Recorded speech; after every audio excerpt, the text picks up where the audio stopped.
लेकिन जो छात्रों की बात है, रोजगार की बात है, शिक्षा की बात है, उस पर कोई बोलता नहीं है। सर ने बोला कि सब कुछ डबल कर दिए गए, मेडिकल इंस्टीट्यूट्स, IIT, NIT, जो कुछ भी है, लेकिन इन सबका मतलब क्या है जब पेपर ही लीक हो जाएगा? मेरा सवाल ये है कि अगर इंडिया का एजुकेशन सिस्टम इतना अच्छा है, NITs है, आपने सब काउंट कर दिया, तो फिर जो खुद एजुकेशन मिनिस्टर थे एक्स, तो उन्होंने फिर क्यों अपनी बेटी को US में भेज रखा है? सारे मिनिस्टर्स हैं, सारे फॉरेन में पढ़ते हैं। ये सवाल इसलिए वाजिब है, साल में अगर 150 पेपर लीक होंगे तो आप बताओ सवाल करने चाहिए या नहीं करने चाहिए? अगर सरकारी स्कूल जो है लगातार बंद हो रहे हैं, मिनिस्ट्री ऑफ एजुकेशन की रिपोर्ट कह रही है कि 20 स्कूल डेली बंद हो रहे हैं, तो सवाल करने चाहिए या नहीं करने चाहिए? अगर सरकारी अस्पताल में इलाज नहीं मिल रहा तो सवाल करने चाहिए या नहीं करने चाहिए? अगर बांग्लादेश से ज्यादा इंडिया की पर कैपिटा इनकम घट गई तो सरकार से सवाल करने चाहिए या नहीं करने चाहिए? भाई अगर ये कहते थे कि जो है हम अर्थव्यवस्था को यहां से वहां पहुंचा देंगे, अगर आज गरीब और गरीब होता जा रहा है, अमीर और अमीर होता जा रहा है, तो किससे सवाल करें? करने चाहिए या नहीं करने चाहिए? बताओ। जो राम मंदिर पे वोट मांग के आए थे, अगर उनके कार्यकाल में वहां डकैती चल रही है और डकैतों को बचाया जा रहा है, तो सरकार से सवाल करने चाहिए या नहीं करने चाहिए? बताओ। यहां की सरकार से करें या अमेरिका की सरकार से करें या बांग्लादेश की सरकार से? किससे करें हम? भाई भारत की सरकार से ही तो करेंगे ना सवाल तो भारत की सरकार से ही करेंगे ना।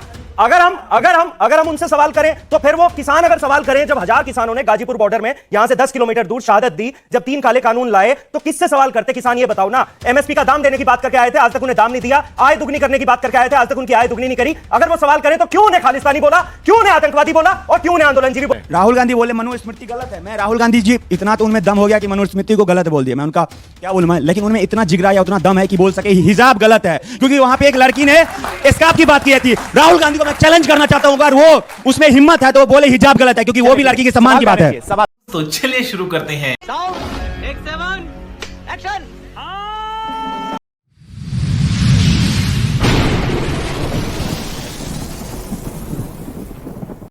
नमस्कार दोस्तों, स्वागत है आप सभी का मेरे आज के इस नई वीडियो में।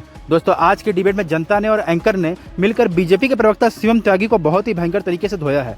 दोस्तों आज के डिबेट का मुद्दा था दिमागी नक्सल। दोस्तों बीजेपी से अगर कोई भी लोग सवाल पूछते हैं तो बीजेपी के लोग उसे देशद्रोही या तो फिर नया शब्द आया है दिमागी नक्सल, वो घोषित कर देते हैं।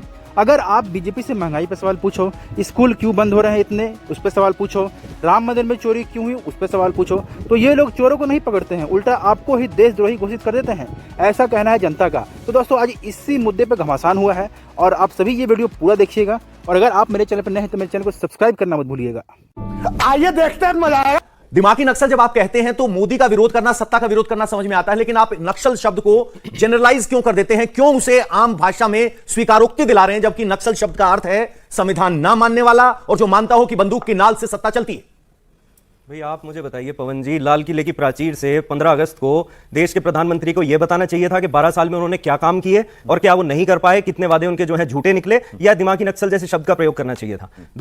ये बड़ी अच्छी बात कही आप।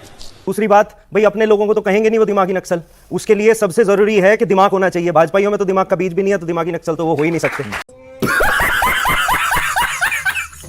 दिमागी नक्सल तो उन्होंने देश के लोगों को कहा है। जो इस देश में बेहतर व्यवस्था चाहता है वो दिमागी नक्सल है। जो इनसे सवाल करता है विकसित भारत के लिए वो दिमागी नक्सल है। जो इन्हें याद दिलाता है कि आज सरकारी स्कूल की जो है बदहाली हो रही है वो दिमागी नक्सल है। जो इनसे पूछता है कि लोगों को मूलभूत सुविधाएं देश के 80 साल आजादी के बाद क्यों नहीं मिल रही, वो दिमागी नक्सल है। नहीं, अभी और सुनिए। जो इनसे बेहतर शिक्षा व्यवस्था पे बात करता है वो दिमागी नक्सल है। जो इनसे सवाल पूछता है कि राम मंदिर के नाम पे वोट मांग के आए थे और राम मंदिर के घर में डकैती डाल दी तुमने, उनके ही मंदिर में डकैती डाल दी, वो दिमागी नक्सल है। जो इनसे पूछता है कि आज जो है पर कैपिटा इनकम में भारत जो है बांग्लादेश से पीछे क्यों चला गया, वो दिमागी नक्सल है। जो इनसे पूछता है कि किसानों की आय दुगनी करने की बात करके उन्हें MSP का दाम नहीं दिया, समझा के चला गया डेफिनेशन। ये डेफिनेशन आपको किसने बताई कि दिमागी नक्सल का मतलब सरकार से सवाल करने वाला है? किसने बताया? भाई आप किसानों ने प्रोटेस्ट किया, 3 काले कानून लाए, किसानों ने प्रोटेस्ट किया, क्या कहा भाजपा चंदा चोर पार्टी ने? उन्हें खालिस्तानी कहा, आंदोलनजीवी कहा, उन्हें जो है आतंकवादी तक कहा। उसके बाद युवाओं ने प्रदर्शन किया जंतर मंतर पे 30 दिन तक शांतिपूर्वक तरीके से। क्या मांग थी उनकी कि पेपर लीक रुकने चाहिए? क्या कहा इन्होंने? किसी ने वायरस कहा, किसी ने पंचर लगाने वाला कहा इन जेनजी को, किसी ने उन्हें आतंकवादी कहा, किसी ने एंटी नेशनल कहा। तो इस सब के सब चोर हैं साले। इस तरह के शब्दों का प्रयोग तो ये विपक्ष के लिए ही करते हैं। जो इनसे सवाल करता है उनके लिए इस तरह के सवाल, इस तरह की शिवम उपाधि त्यागी दी जाती है। जो डेफिनेशन कहीं नहीं नजर आती वो विपक्ष कह रहा है कि विपक्ष सवाल पूछता है शिक्षा पर, स्वास्थ्य पर, रोजगार पर, आप उन्हें नक्सल डिक्लेयर कर देते हो, दिमागी नक्सल बताते हो।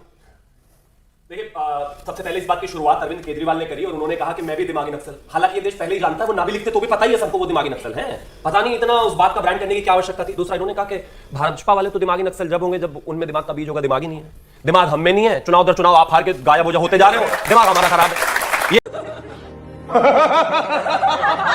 ये आ गए दिमागी कीड़े। भगवान ऐसे दिमागी कीड़े किसी को भी ना दे जो दिल्ली में पहले एक के ऊपर एक शराब लेकर आए और फिर उसको पी गए और फिर उसमें घोटाला कर लिया और फिर जेल चले गए। ऐसा दिमाग आप ही को मुबारक हो। अब आगे आता है, मैं सबसे पहले तो इस बात का विरोध दर्ज कराता हूं जो खड़गे जी ने भी कहा और जो इन्होंने भी कहा, इस देश के युवा को दिमागी नक्सल कहना बिल्कुल गलत है और ऐसा हम किसी को कहने नहीं देंगे। ये इनकी हैसियत नहीं है, ये इनकी औकात नहीं है, बिल्कुल गलत बात है। लेकिन हां, दिमागी नक्सल तो इस देश में है। पहले एक काम करते हैं, पहले उनकी डेफिनेशन और आपकी डेफिनेशन में फर्क मैं है। डेफिनेशन बता रहा हूं, आप अपने आप समझ जाएगा। एक डेटा के अनुसार 2005 से 25 तक इस देश में नक्सल के हमलों में अप्रॉक्सिमेटली 8,900 लोगों की जान गई, जिसमें से 4,500 लोग सीआरपीएफ के जवान हैं। इतना भी मत गिरो राजनीति करते करते कि कल अगर प्रधानमंत्री जी कह दें कि इस देश के लिए आतंकवाद खतरनाक है तो अरविंद केजरीवाल भाग के आए और कहे मैं भी आतंकवादी। कम से कम डेफिनेशन तो ऐसी रखो भाई, क्या बेवकूफी है। छोटी छोटी बच्चियां छत्तीसगढ़ से लेकर पूरे रेड कॉरिडोर में उन बच्चियों को उठा के ले जाते थे नक्सल वाले, जितने भी नक्सली थे, और उनको 15-15, 20-20 साल तक उनको कभी आदरणीय गृहमंत्री जी ने भी कहा नेल पॉलिश नसीब नहीं हुई, उनको हाथ में गन पकड़ा दिया, उसको ठीक किया। आपके प्रधानमंत्री जी से, गृहमंत्री जी से हजार नफरत है। आपके पास के चुनाव जीतना नहीं, आपको गाली देनी है दो, लेकिन अगर इस देश की फोर्सेस ने कुछ काम किया है और इस देश के लोगों ने कुछ काम किया है तो कम से कम तारीफ मत करो, तो इतनी बेशर्मी तो मत करो कि अपने आप को भी नक्सली बनाने लग जाओ। अब आ गया मेरे हिसाब से कौन नक्सली है, मैं इस बात को भी कहना चाहता हूं, या फिर किसी के हिसाब से भी कौन नक्सली होना चाहिए। इस देश में खड़े होकर रात को सुबह 4 बजे आतंकवादियों के लिए कोर्ट खुलवाने वाला दिमागी नक्सली है। इस ठीक है, समझ गया। देश में यह कहने वाला कि मेरी नानी कहती थी बेटा मेरा राम ऐसे मंदिर में नहीं रहता जो किसी के मंदिर के ऊपर, मस्जिद के ऊपर बने, और मंदिर बनते ही एकदम हाथ जोड़ के मेरे से बड़ा तो कोई है ही नहीं राम भक्त, ऐसा आदमी दिमागी नक्सली है। इस देश में जो भी नक्सल को यह कहता हो कि वो गांधीयंस विद गन है, वो दिमागी नक्सली है। इस देश की एकता अखंडता के लिए जो लोग बाहर जाकर पाकिस्तान में हिंदुस्तान को गाली देते हो, यूरोप में जाकर कहते हो कि इंडिया में डेमोक्रेसी खतरे में है और defenders of democracy in west should intervene, वो दिमागी नक्सल है। इस देश में यह कहने वाला कि जो मंदिर जाता है वही बाद में फिर जो लड़की छेड़ता है, वो दिमागी नक्सल है। जो इस तरह की बात करता है, जो देश को तोड़ने की बात करता है, जो धारा 370 हटाने का विरोध करता है, वो दिमागी नक्सल है। अब आते हैं बाकी चीजों पर। वो एक सवाल, आपकी जो डेफिनेशन है उसमें भी तो आप भी तो विरोधियों को ही टारगेट कर रहे हैं। नानी का बयान अरविंद केजरीवाल ने दिया, क्या राम मंदिर पर बयान देने से कोई नक्सली बन जाता है? नहीं। दूसरी बात, राहुल गांधी अगर विदेश में जाकर भारत की कोई बात करते हैं तो क्या आप उन्हें नक्सली कह देंगे? आप क्या बात है सर, क्या बात है सर, क्या बात, ये बात है। अभी तो नक्सल की डेफिनेशन को डिग्रेड कर रहे हैं, जबकि नक्सल भारत की संप्रभुता पर चुनौती देने वाले हैं। अपने राजनीतिक विरोधी को अगर आप नक्सल कहेंगे तो आपके ही हथियार की धार कुंद होती है। नहीं, मैं मेरे विरोधी को नहीं कह रहा हूं भाई, आप इसको समझिए जरा। भारत को गाली देना विदेशों में जाकर और यह कहना कि वहां लोकतंत्र खतरे में है, यह मोदी जी या भाजपा का विरोध नहीं है, यह देश का विरोध हो रहा है। और अगर आप भाजपा को देश समझ रहे हैं तो बात अलग है भाई, ये मेरा विरोध नहीं है। साले का खोपड़ी तोड़ साले का। आपको मोदी जी को तो दिन रात आप गाली देते ही हैं, दीजिए, लेकिन देश को तो मत दीजिए। अगर मर्यादा पुरुषोत्तम भगवान श्री राम के मंदिर को रोकने के लिए 24 वकील लग रहे हैं, 135 साल मुकदमा चल रहा है और देश की स्थिति इतनी खराब है कि 100 से ज्यादा लोगों को गोलियां मार दी गई, और आपको लगता है कि भाजपा का विरोध है, तो आप गलत कह रहे हैं। इस देश के 100 करोड़ हिंदुओं का विरोध है और उनका, लेकिन वो फिर भी इसलिए जायज था, सबने अदालत का दरवाजा खटखटाया। नक्सल तो वो है जो ना आपके संविधान को मानते हैं, ना अदालत को मानते हैं, ना संवैधानिक व्यवस्था को मानते हैं, ना वोट के अधिकार को मानते हैं। तो कम से कम विपक्ष के नेताओं को यह कहना कम करेंगे, तब आपके नक्सली के आरोप में कोई दम रहेगा। तभी तो दिमागी नक्सल कहा। हर आदमी गोली लेकर आतंकवादी बनकर लोगों को मार नहीं रहा। कुछ लोग उस गनमैन के पीछे भी खड़े हैं जो उसको बौद्धिक समर्थन कर रहे हैं, वो है दिमागी नक्सली। और प्रॉब्लम उन वजह से, और वो हमारे बीच में ही रह रहे हैं। सबसे बड़ी दिक्कत ये है। अब आप मुझे एक चीज बताइए, कोई सेन आदमी हिंदुस्तान में कैसे किसी आतंकवादी के लिए 4 बजे कोर्ट खुलवा सकता है? आतिशी मारलेना जी, जो एक जमाने में दिल्ली की मुख्यमंत्री बनी, उनके जो फादर और मदर हैं, उन्होंने दोनों ने पिटीशन साइन करी। अफजल गुरु हम शर्मिंदा है, तेरे कातिल जिंदा है वाले इसी देश में हैं। इस देश में असम को चिकन नेक को काटने वाले इसी देश में हैं। तो ये क्या है भाई? और इनको पीछे से सपोर्ट करने वाला कौन है? वही दिमागी नक्सल है भाई। दिमागी नक्सल और नक्सल में सिर्फ इतना फर्क है, जो नक्सल है वो बॉर्डर्स पर जाकर लोगों को गोली मारता है, फोर्सेस को गोली मारता है, देश को अनस्टेबल करने की कोशिश करता है और किसी भी तरीके से इस देश में आतंक फैलाना चाहता है। दिमागी नक्सल वो है जो अपने घर में एसी रूम में 5 स्टार में बैठकर कॉफी लेकर उन्हीं आतंकवादियों को और उन्हीं नक्सलियों को समर्थन करते हुए लिखता है मैं भी दिमागी नक्सल। बस चले एक काम कर, 200 रुपए दे और 50 रुपए काट ओवर एक्टिंग के वजह। यही फर्क है। अनमोल पवार कुछ कहना चाह रहे हैं, उसके बाद राजन जी आपके पास। बड़ी चिंता हो रही है इन्हें कि भाई ये कह रहे हैं कि भाई नक्सल हमने खत्म किया। इनसे ये भी पूछ ले कोई कि देश के गृह मंत्री ने जो सीएपीएफ बिल 2026 पास किया था, आज सारे 11 लाख परिवार, वो जो हमारे सोल्जर्स हैं और उनके परिवार देख रहे होंगे इनका दोहरा चरित्र। सीएपीएफ बिल में इन्होंने उनसे जो है अधिकार छीन लिया शहादत का, दूसरा उनसे जो है पेंशन का अधिकार छीन लिया और उनसे तमाम ऐसे अधिकार छीन लिए जिसकी वजह से पिछले 10 साल से धक्के खा रहे हैं वो। ये इनके लिए जो सोफिया कुरैशी को जो है आतंकवादी बोलते हैं जिनके मंत्री, ये इनके लिए सम्मान है देश के सैनिकों के लिए। दूसरा रे, ये तो धोती खोल रहा है। ये कह रहे हैं कि जी हम विपक्ष वालों को भी नहीं कह रहे दिमागी नक्सल, और हम खुद को भी नहीं कह रहे दिमागी नक्सल। तो भाई कह किसे रहे हो फिर? तुम्हें खुद नहीं पता तुम क्या कह रहे हो, तुम्हें खुद भी नहीं पता तुम क्या कह रहे हो। भाई तुमने ऐसा क्या किया देश के विकास के लिए? केवल और केवल जनता को बेवकूफ बना रहे हो। पेपर लीक पे आप सवाल पूछते हो, ये अपना अलग ही शुरू कर देते हैं, जी हमने फलाना काम कर दिया, ढिमका काम कर दिया। राम मंदिर पे चोरी पे सवाल पूछते हो, उन पे इनके पास जवाब नहीं होता। बेरोजगारी पे सवाल पूछते हो, उन पे इनके पास जवाब नहीं होता। महंगाई पे पूछते हो, उन पे इनके पास जवाब नहीं होता। केवल आपको जो है इस मुद्दे में भटका के समय बर्बाद करना ये अच्छा लगता है। लेकिन अर्बन, एक मिनट, उनको भी दूसरा चांस दिया, मुझे दीजिए। आ रहे हैं आपके पास, मतलब आ रहे हैं आपके पास। मतलब मुझे टाइम के लिए इतनी भीख मांगनी पड़ रही है, इतना तो पाकिस्तान नहीं मांगता। रुके रुके, नहीं भाई ऐसा मत करो। 10-20 सेकंड। राजन जी सवाल ये है, ये अर्बन नक्सल, अरे रुक जाइए सर 10 सेकंड। अरे भाई साहब रुक जाइए, एक बार उनको डिबेट में लाने दीजिए। राजन साहब, अर्बन नक्सल क्या राजनीतिक विचारधारा का एक मुद्दा हो सकता है जिसपे आप सत्ता का विरोध कर पाएंगे? आप पवन जी देखिए, नक्सलवाद को समझने के लिए पहले आइए हम चलते हैं वेस्ट बंगाल, पश्चिम बंगाल, जहां नक्सलबाड़ी एक जगह है और वहीं से इस शब्दावली का निर्माण हुआ है जिसको नक्सलवाद कहा जाता है। नक्सलबाड़ी जगह में क्या हुआ था, क्यों विरोध किया गया, नक्सलवाद शब्द क्यों पैदा हुआ, उत्पत्ति कैसे हुई? जमींदारों के खिलाफ जो मजदूर शोषित थे, शोषण जिसका हो रहा था, और छोटे छोटे किसान जो शोषण का शिकार था, उसने आंदोलन किया था अपने शोषण के खिलाफ। नक्सलबाड़ी जो जगह है वहीं से नक्सलवाद निकला है, संघर्ष की गाथा है उसकी। अच्छा, लंबी फेरी करेंगे। नक्सलबाड़ी में खड़े होकर मैंने रिपोर्टिंग की है, जहां माओ लेनिन की मूर्ति लगी है, वहीं हमने लोगों को नक्सलबाड़ी आंदोलन का समझिए, पहले पता चलेगा माओ और लेनिन की तस्वीर के सामने लोगों को हमने वहां पर वोटिंग लाइन में अपने प्रतिनिधि चुनते हुए सुना है। उसको आप कैसे ग्लोरीफाई कर सकते हैं?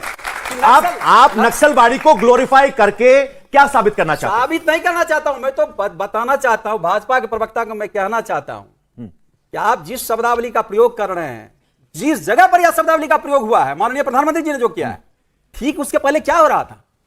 सीजीपी जो आंदोलनरत था, देश का युवा जो रोजगार मांग रहा था, शिक्षा व्यवस्था में सुधार मांग रहा था, पेपर लीक का जवाब मांग रहा था, तमाम मुद्दे जो जिनको 2 करोड़ नौकरियों साल में देने के वायदे किए थे, वह जवाब सवाल कर रहा है सरकार से। उसको आप अर्बन नक्सल और दिमागी नक्सलवाद से के पर्याय मानते हैं, जो सरकार से जवाब मांग रहा है। विपक्ष को तो ना जा रही लंबी फेहरिस्त है कि आपने क्या क्या किया। जब देश का युवा सरकार से आमने सामने प्रश्न कर रहा है, विपक्ष की भूमिका में वो अपनी बात रख रहा है, आप इस बात से सहमत है? दिमागी नक्सलवाद का प्रयोग किया है, युवाओं को अर्बन नक्सल कह रहे प्रधानमंत्री, दिमागी नक्सल युवाओं को कह रहे हैं। मैं तो मैं कह रहा हूं इतिहास में इसलिए गया था कि उस इतिहास को समझिए क्यों हुआ था। और आज के समय में जो दिमागी नक्सल कहा जा रहा है, किसको कहा जा रहा है? कौन लोग हैं जो सरकार से जवाब तलब कर रहे हैं, जो सीधे आंखों के सामने जवाब तलब कर रहे हैं? क्या बात है सर, क्या बात है सर। ये लंबी फहरिस्त है, इसको जानना समझना होगा कि सरकार का विरोध क्यों किया जा रहा है, सीजीपी क्यों आंदोलनरत है। उसका एक कॉन्टेक्स्ट ये भी था कि सदन नहीं चला और सदन के बाहर प्रदर्शन चला, कहते रहे कि चर्चा करो चर्चा करो, चर्चा नहीं हो पाई, और कहा गया कि सदन को जंतर मंतर बना दो और जंतर मंतर को सदन बना दो। यही तो एक एनार्की लाने की कोशिश हो रही है ना नैरेटिव में। देखिए लोहिया जी को मैं यहां कोट करना चाहता हूं, संसद भवन उन्होंने कहा था, जब सड़कें सुनी हो जाती है, संसद आवारा हो जाती है। ये बड़ी अच्छी बात कही आप। यह आंदोलन लोकतंत्र की भूमिका, बड़ी भूमिका में है आंदोलन। आंदोलन ये कह रहे हैं कि उसका होना चाहिए जो उग्र है, शोर होते रहना चाहिए ताकि संसद कम से कम चलती रहे, लोहिया जी नहीं रहे, वह सही रास्ते पर चले। मैं एक चीज कहना चाहता हूं कि भैया मेरा आपसे निवेदन है कि प्रधानमंत्री जी क्या शब्द यूज करेंगे, इसकी आजादी हमारे पास ही रहने दो, आपकी भाषा भी हम यूज बीच में नहीं। लेकिन किस संदर्भ में रुके ना, क्योंकि अगर आपसे ये सीखने लगे तो हर रोज सुबह उठ के आपकी तरह एक चुनाव हार जाया करेंगे, फिर रोया करेंगे। ये नहीं करना। चुनाव जीत रहे हैं, क्या कर रहे हैं, क्या हो गया? चुनाव कैसे जीता जा रहा है, ये भी जनता के सामने है। नहीं, अब तो बुलवा लीजिए, उन्हीं से बाद में बोल लूंगा। यूपी में सबसे बड़ा चुनाव है, क्या इस तरह दिमागी नक्सल जैसे शब्दों का इस्तेमाल आपकी यूपी की लाइन लेंथ को कहीं प्रभावित करता है? ये कह रहे हैं, विपक्ष कह रहा है कि ये डिरेल करने के लिए दिमागी नक्सल शब्द दिया गया है, क्या जमीन पर भी इसका कोई असर है? देखिए, दिमागी नक्सल माननीय प्रधानमंत्री जी ने कहा जब 15 अगस्त से के दिन, तो प्रधानमंत्री जी ने सीधा कहा दिमागी नक्सल किसको कहा, क्यों कहा, यह नहीं बताया। अब दादा कोडके की भाषा तो माननीय प्रधानमंत्री जी जान सकते हैं कि उनके बाद की 2 भाषाएं होती हैं। किया जो है 370 के खिलाफ, बाद में उसको किरण रिजिजू ने क्लियर किया कि नहीं, उनके कहने का मतलब यह था। अभी तक टेलीप्रॉम्प्टर ही चलता था, अनुवादक भी लेके चल रखा है, उसमें कोई बात नहीं। लेकिन हाँ, हम दिमागी नक्सल हैं, लेकिन सीसी नक्सल नहीं है, चंदा चोर नक्सल कतई नहीं है। हम हैं। अगर हमारा प्रश्न पूछना, अगर हम अपने अधिकार की बात करते हैं अगर हम दिमागी नक्सल है तो हैं।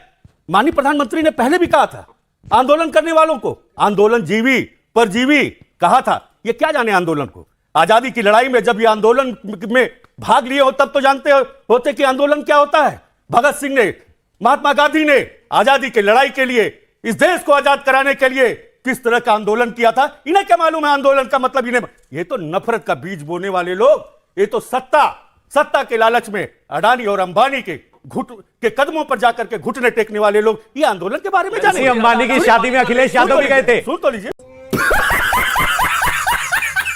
उसी अंबानी की शादी में अखिलेश यादव भी गए थे। बिल्कुल जाएंगे, बिल्कुल। ठीक है, उसी अंबानी को थर्मल पावर प्लांट यूपी में दिए गए थे, छोटे भाई को, जो आजकल कहीं नहीं है। हमने तो कहीं डांस करते हुए भी लोगों को देखा है। इजराइल में जाकर के कमर पे हाथ रख करके डांस करते हुए भी देखा है। तो क्या कहते हैं, वो नचनिया है। हम नहीं कह रहे हैं, लेकिन आज जिस तरीके से जेनजी, क्या किसी महिला को आप नचनिया बोल रहे हैं? जेनजी कुछ कह रहे थे आपने। ये सारी चर्चा सुनने के बाद मुझे याद आ रहा है, विपक्ष, एक सेकंड सर, विपक्ष ने कहा था कि चौकीदार चोर है, तो सारे बीजेपी कार्यकर्ताओं ने कहा मैं भी चौकीदार, मैं भी चौकीदार, मैं भी चौकीदार। ये आपका फार्मूला आप पर लगा रहे हैं। यहां नक्सली की डेफिनेशन छोड़ के नक्सल को युवा बता रहे हैं और आपके खिलाफ हर किसी को। यूपी के चुनाव में चंदा चोरी की बात अखिलेश यादव की टीम लगातार कर रही है। चाहे नक्सलवाद का मुद्दा आ जाए, चाहे जेनजी आ जाए, इनका मीटर घूम के चंदा चोरी पे आ जाता है। यूपी के चुनाव में जबकि आम आदमी पार्टी कह रही है नक्सलवाद का जिक्र करके आप डिरेल करना चाह रहे हैं आंदोलन को, जेनजी वाले आंदोलन को डाइवर्ट करना चाहते हैं। क्या यूपी के चुनाव में चंदा चोरी मुद्दा होगा या दिमागी नक्सल? अच्छा, हमने जब ये डिबेट शुरू करी पवन जी, आपने खड़गे साहब का वो भाषण चलाया, उनके पैर ठीक है? दिमागी नक्सल से पूछ रहा हूं, पैर ठीक है? क्योंकि 6 छंद के लिए खड़े होने के उनके पैरों में ताकत नहीं थी, लेकिन इतना लंबा चौड़ा भाषण देने के लिए उनके पैरों में ताकत है। यह है दिमागी नक्सलवाद। साले का खोपड़ी तोड़ साले का। यहां से मैं शुरुआत करना। इनके तत्कालीन पूर्व गृह मंत्री ने खड़े होकर कहा, कांग्रेस वालों ने, सबसे पहले हमने तो नहीं कहा था, प्रधानमंत्री जी ने जिस संदर्भ में कहा उनके लिए तो नहीं कहा था, उन्होंने खड़ा कहा कि मैं भी दिमागी नक्सलवाद हूं। दिमागी नक्सलवाद ये भाजपा का विरोध करते करते, प्रधानमंत्री का विरोध करते करते ये लोग ये भूल गए कि देश की सुरक्षा का विरोध करने लगे या देश का विरोध करने लगे। कल को यदि प्रधानमंत्री जी ये कह दे कि शौच के बाद में हाथ धोना जरूरी है, तो ये 10 तर्क ले आएंगे कि नहीं धुलना चाहिए। ये तो जेएनजीओ के खिलाफ है, ये तो डॉक्टर के खिलाफ है। कोई पूछने लगे क्या जी क्यों? क्या जी हाथ यदि साफ कर लेंगे तो डॉक्टर के पास में जाना पड़ेगा। ये तो जो जेएनजी आगे डॉक्टर बनेंगे, इनका तो बोरिया बिस्तर बंद हो जाएगा, उनके पास में कोई बीमार होकर जाएगा नहीं। ये है नक्सलवाद। जनता के पास चलते हैं, डेटा की बात होगी। सर 1 मिनट, आप में से कोई ऊपर शुरू कर दे। अच्छा, ये सर मेरा क्वेश्चन ये है कि कोई हमें नक्सलवादी बोल के चले जाता है, नक्सल दिमागी, कोई एंटी नेशनलिस्ट बोल के चला जाता है, लेकिन जो छात्रों की बात है, रोजगार की बात है, शिक्षा की बात है, उस पर कोई बोलता नहीं है। सर ने बोला कि सब कुछ डबल कर दिए गए, मेडिकल इंस्टीट्यूट्स, IIT, NIT जो कुछ भी है, लेकिन इन सबका मतलब क्या है जब पेपर ही लीक हो जाएगा? तो मेरा प्रश्न ये, क्या बात है सर, क्या बात है सर। मतलब क्या जब पेपर ही लीक हो जाएगा तो उसका मतलब क्या रहा डबल करने का? आप बोलूं 45 मिनट के बाद, नहीं 45 मिनट के बाद आपको ये अभी भी समझ में नहीं आया कि दिमागी नक्सल आपको नहीं बोला गया था? गजब बात हो गई भाई, 15 बार बोल चुका हूं, उसके बाद भी अगर आपको समझ आ रहा है। सवाल और ले लीजिए, 10 सेकंड और दे दीजिए। 10 सेकंड लड़ते नहीं दोस्त, लड़ते आपने। अच्छा एक बात तो बताइए, आप में और आम आदमी पार्टी वाले में क्या फर्क रह गया? आप भी लड़ रहे हो, सवाल पूछा है तो जवाब तो सुनो। इतना तो पेशेंस रहना ही चाहिए कि नहीं? अब आगे आता हूं। हाँ पेपर लीक समस्या है, हाँ मैं मान रहा हूं पेपर लीक समस्या है। इस देश में पेपर लीक समस्या अभी से नहीं, और पूरे देश में पेपर लीक समस्या है। अब इन्होंने एक और चीज कही कि जब आप झारखंड की बात करते हो, हम कहते हैं यूपी मांगो, यहां मांगो। पूरे देश में जब धर्मेंद्र प्रधान जी का इस्तीफा हुआ तब भी पेपर लीक हो रहे थे, लेकिन बच्चों ने क्या कहा कि एक काम करते हैं, पेपर बेशक लीक हो रहे हैं, यहां से जिम्मेदारी फिक्स करते हैं। तो जब इसके बाद वही मामला झारखंड में चला गया तो ये बेशर्मों की तरह कैसे कह रहे हैं नहीं यूपी भी चलो, नहीं पंजाब भी चलो? हाँ चलो, लेकिन जहां बच्चे बैठे हैं वहां पहले इस्तीफा दिलवाओगे कि नहीं दिलवाओगे? भाषणबाजी कर रहे हैं भाई। एक बात तो बताओ, ये करंट है क्या? मेरे अंदर तुरंत सीखना शुरू कर देता हूं। बच्चों पे भी इनसे भी पूछो, हां क्यों जम जाती है? मैं तो खुद कह रहा हूं, दही क्यों जमती है भाई? ये बहरा है क्या? एक और सवाल, इतनी देर में एक सवाल और हो जाएगा।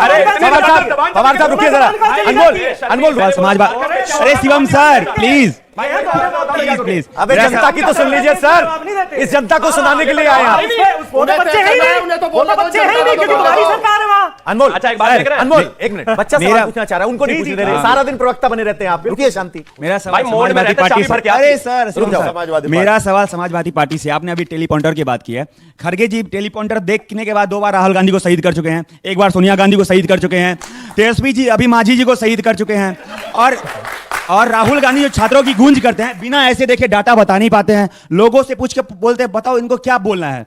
तो सर टेलीपॉइंटर की, और आप तीनों प्रवक्ता, क्योंकि मैं पक्ष की बात अभी नहीं करूंगा क्योंकि वो लोग तो टेलीपॉइंटर से बात करते हैं, आप तीनों जो प्रवक्ता है विपक्षी अभी भी खटखट कर रहे हैं मोबाइल पे, बिना मोबाइल के, बिना टेलीपॉइंटर के। आप तो बात कीजिए, वो सत्ता में है तो वो गलत करेंगे, तो आप सही करोगे तब ना आपको लाएंगे। और राहुल गांधी जी बोले हैं अभी सवाल पे आइए, वही आप वही कमेंट नहीं कर रहे हैं। राहुल गांधी बोले मनुस्मृति गलत है। मैं राहुल गांधी जी इतना तो उनमें दम हो गया कि मनुस्मृति को गलत बोल दिया, मैं उनका क्या बोलूं मैं, लेकिन उनमें इतना जिगरा या उतना दम है कि बोल सके हिजाब गलत है, क्योंकि वहां पे एक लड़की ने स्कार्फ की बात की थी। राहुल गांधी को मैं चैलेंज करना चाहता हूं, अगर वो उसमें हिम्मत है तो वो बोले हिजाब गलत है, क्योंकि वो भी लड़की के सम्मान की बात है। सर मेरा सवाल ये है कि अगर इंडिया का एजुकेशन सिस्टम इतना अच्छा है, एनआईटीज है, आपने सब काउंट कर दिया, तो फिर जो खुद एजुकेशन मिनिस्टर थे एक्स, तो उन्होंने फिर क्यों अपनी बेटी को यूएस में भेज रखा है? सारे मिनिस्टर्स ने सारे फॉरेन में पढ़ते हैं।